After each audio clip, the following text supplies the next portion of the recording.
One. Hey, Cole Thompson. John, it has been a while. Not a couple of minutes. No, this is our first one. It has been a while. It has been a while. We've been both busy and the holiday just happened. This is the day after Thanksgiving, and it's always good to see you though. How you doing? Pretty good. I, Good. I haven't got now. Somebody got their lens work apparently because they were talking about the double page You spreads. miss one? I don't have mine. You haven't gotten it yet? You mean all the double page spreads? The Dance of the Wolves or something. What's that called?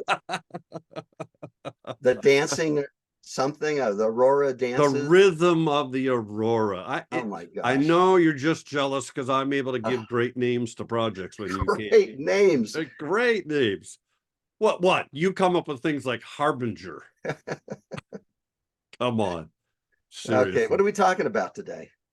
Well, something that people have said, or I've seen this and heard it in a live presentation too.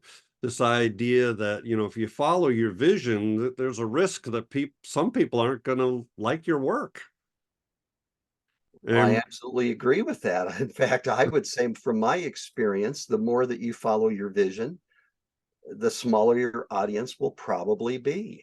interesting. How many times have we heard people say that they have submitted their images and got great likes, and then when they started submitting things that they really loved, they got very few likes? Yeah. I mean, I hear that all the time. So what people tend to do is to continue to cater to the public, and they create more of that subject, that look, that style that got them a lot of likes, because in their mind, a lot of likes equates to a better image Or success. or success. Yeah. But when you start doing things that are meaningful to you, I have found that you get a smaller audience, and I'm okay with that. I mean, I've got a very, very small niche audience, but I'm okay with that because I'm not creating it for them. I love it that I have people who like my work, but I don't create it for them.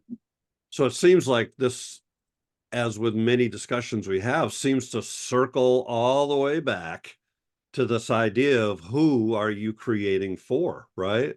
Exactly. Yeah. I mean, And a lot of so people say, but why do you show your work then if you're not, if you're creating it for yourself? Well, creating it for yourself doesn't preclude you from showing it to others.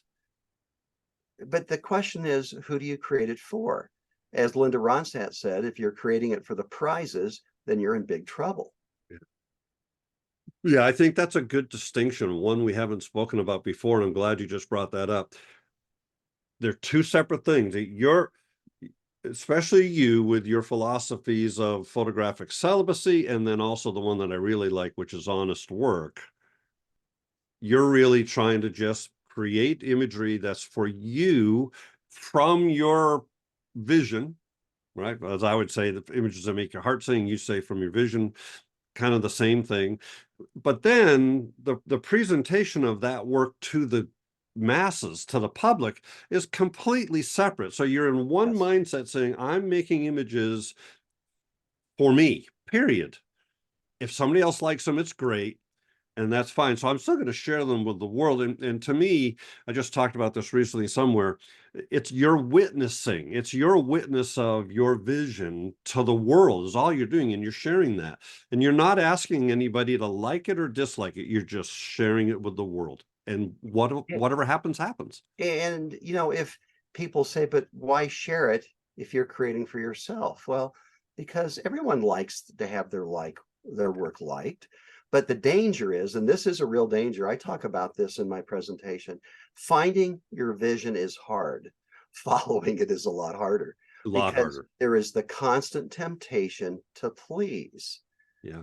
And I guess that you could eliminate the temptation by not showing it to others, but you'd also eliminate the pleasure of sharing your images with like-minded people who enjoy similar types of work. Yep. So you Absolutely. really got to be on your guard to not start subtly. Let's say I have a portfolio I complete, let's say my power lines, and I show one that in particular gets a lot of likes. My temptation might be, well, to show the next one that is similar to it to get again more likes. And getting likes is addictive. Yeah. For everyone, for all of us. I don't care who you are. Yeah. But you've got to just kind of stay centered and remember what you're doing and why you're doing it. Yeah. Well, I think we keep this back to a short one because we can go long easily. So I think we wrap that up there. It's a good thought. So just pay attention for those again who are asking, but if I follow my vision, some people aren't going to like it. Well, stop and ask yourself, what are you doing this for? And go back to one of those early questions way back when we started doing these shows 80 shows ago. Why do you photograph? And there's no right or wrong reason for that, but you might want to ask that question again. And I'll leave it with this. It's a paraphrase quote I had read. You've made it as an artist when less and less people like your work. And there is some truth to that. I think there is some truth to that. All right. Take good care. We'll see you on the next show in a couple of minutes. Okay.